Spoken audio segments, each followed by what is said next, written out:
Hi there. Well, it's on the eve of the trip to the United Kingdom and France that I speak to you today. Very much looking forward to that trip. It's going to be a wonderful opportunity to be part of the congregation for the royal wedding.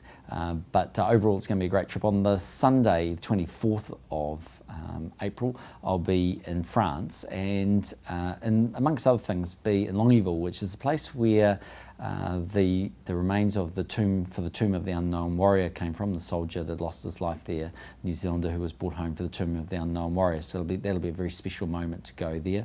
On the Monday morning, the 25th, I'll be at Hyde Park, along with, I'm sure, thousands of other Australians and New Zealanders as they get together to commemorate Anzac Day.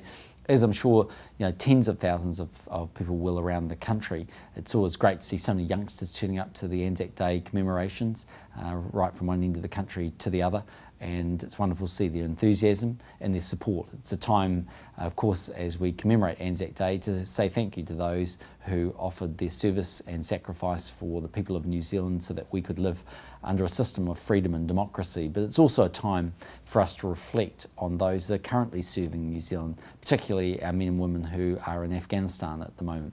On the Tuesday will be an exciting day, off to Windsor Castle for lunch with Her Majesty the Queen, with my wife Brona, and then in the evening, amongst a number of other things, I have dinner with the British Prime Minister David Cameron.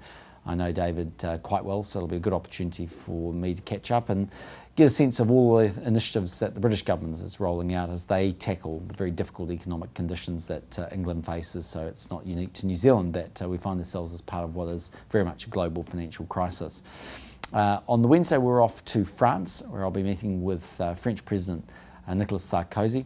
On Thursday, we're back to London's series of meetings there, and in the evening there's a dinner hosted by David Cameron for the Prime Ministers of the realm. And then, of course, on Friday, the wedding ceremony for Prince William and Kate Middleton. So all in all, it's going to be an action-packed week or so, a great opportunity to meet some other Prime Ministers and people that I haven't seen for a long period of time, and also to be part of that very exciting wedding. A number of other things have been happening here. We've announced that the government will be putting $3.5 million into an event centre on the west coast in Greymouth. The idea is that it'll be a memorial centre for those that lost their lives not just in Pike River, but also in the other mining disasters that have occurred on the west coast, Strongman and the likes. It'll be about a $5 million event centre and hopefully be a good boost for tourism. So that's important.